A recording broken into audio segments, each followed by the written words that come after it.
নমস্কার বন্ধুরা, আজকে 31শে মার্চে তোমাদের যে মূল কেস আপডেটটা সেটা আমি তোমাদেরকে ডিটেলসে বলে দেবো। প্রথমত বলি তোমাদের যে আজকে যে অর্ডার কপিটা হয়েছে সেটা কিন্তু আমরা দেখেছি যে তখনই ডিসপ্লেটা অফ করে দিয়েছে, ঠিক আছে। তো মূল ভিত্তি কেসে সব কিছু ডিটেলস কিন্তু রাত 8টা সাড়ে 8টার পরে আমরা হাইকোর্টের ওয়েবসাইটে আমরা পেয়ে যাব। ভিডিওটা বেশি করে শেয়ার করে দেবে, সবাই যেন যুক্ত হয়ে থাকবে, সাবস্ক্রাইব করে রাখবে। আমি তোমাদেরকে জানিয়ে দেবো অর্ডার কপিতে কী হলো বিষয়টা। আজকে যতটুকু পর্যন্ত কেস চলেছে লাইভ ডিসপ্লেতে আমরা ততটুকু পর্যন্ত শেয়ার করব তোমাদের সঙ্গে কী হয়েছে মূল বিষয়টা তোমাদের জানিয়ে দিচ্ছি।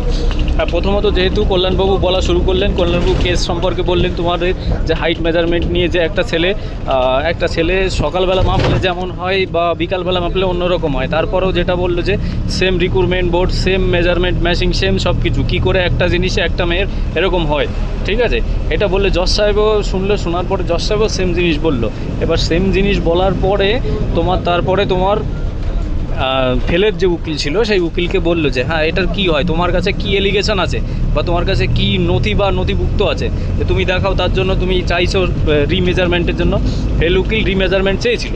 তারপরে কিছু পয়েন্ট বললো কল্যাণবাবু, যে পয়েন্টগুলো বললো সেটা আছে তোমার মূল ভিত্তিকে যে ডিটেলসটা আছে 8 নম্বর ফাইল বা 9 নম্বর যে ফাইলটার কথা বলছিল সেই ফাইলের ডিটেলসে তোমাদের যে কেসের যে মূল ভিত্তি রিক্রুটমেন্টের কত ডেটে কি শুরু হয়েছে, কি নোটিফিকেশান আছে, সব কিছু ডিটেলস জজ সাহেবকে শোনানোর পরে জজ সাহেব সেম রিপ্লাই দিল, কেসটার কোনো ভ্যালু নেই, ডিসমিস। এবং রেজাল্ট নিয়ে কিছু একটা বললো, সেই রেজাল্ট নিয়ে আমরা পরে আমি শুনতে পাইনি আমরা ঠিক করে।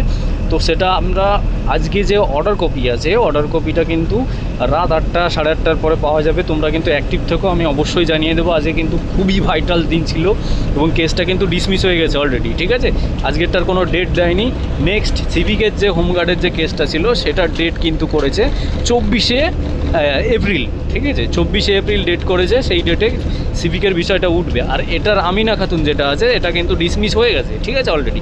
এবং রেজাল্ট এর উপরে ডিপেন্ড করছিল, যেহেতু রেজাল্ট দেবে কি দেবে না সেটা কিন্তু আজকে রাত 8:30টার পরে অর্ডার কপিতে আমরা দেখতে পাবো, ঠিক আছে। মোটামুটি যেটা আমাদের নিয়ে টেনশান ছিল সেটা কিন্তু মুক্ত হয়ে গেছে আমিনা খাতুন, এটা নিয়ে কোনো ভাবনা চিন্তার কিছু নেই।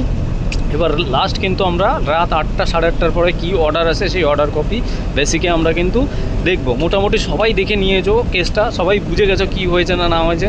আমি ডিটেলসে বললাম না, যেহেতু কী হয়েছে না হয়েছে মূল ভিত্তিক ডিসপ্লে যেহেতু অফ হয়ে গেছিলো, অফ হয়ে অর্ডার কপি লিক ছিল, তখন জজ সাহেব অনেকক্ষণ পর্যন্ত অর্ডার কপি লিক ছিল।